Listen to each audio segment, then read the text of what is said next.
Okay, so now we're going to work on subtracting fractions.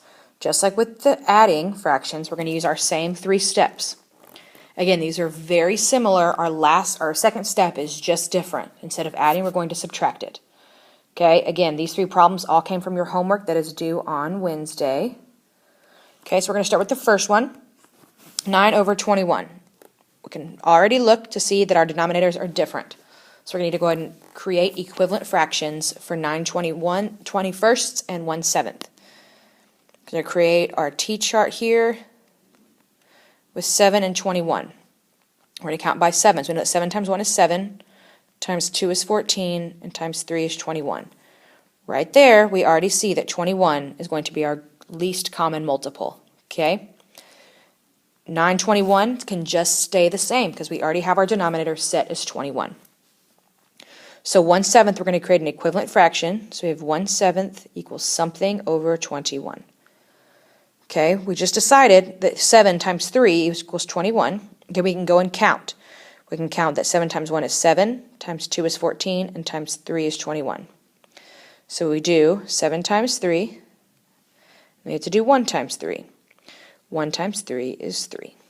So we write our problem to be 3. That is not a 3.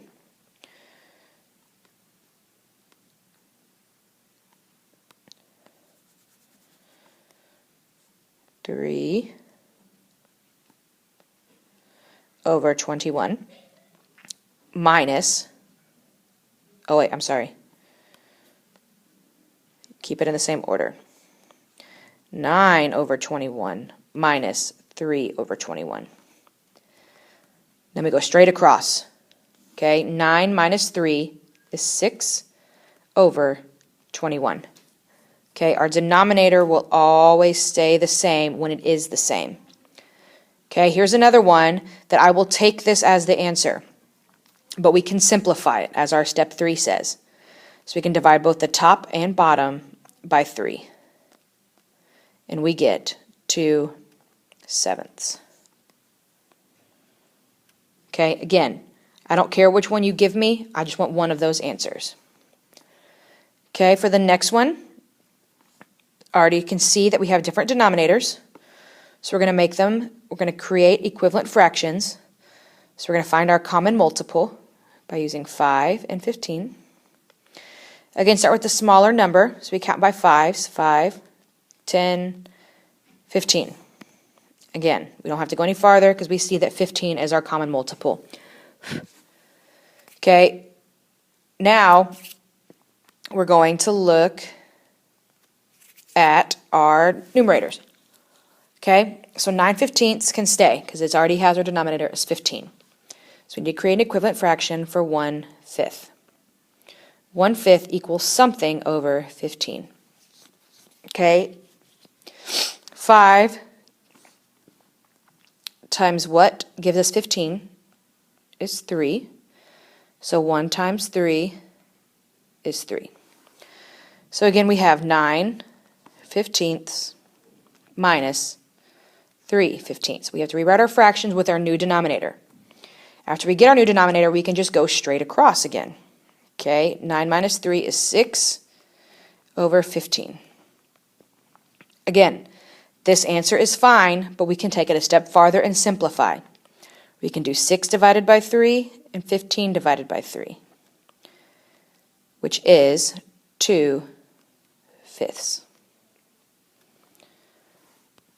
Okay, last problem for the subtraction. 2/3 over 7/12. Our denominators are going to be different, so we're going to list our factors.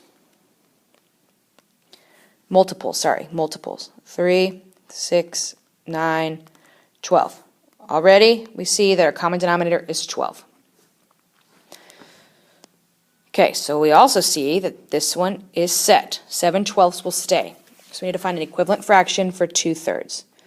So 2/3 is going to equal something over 12.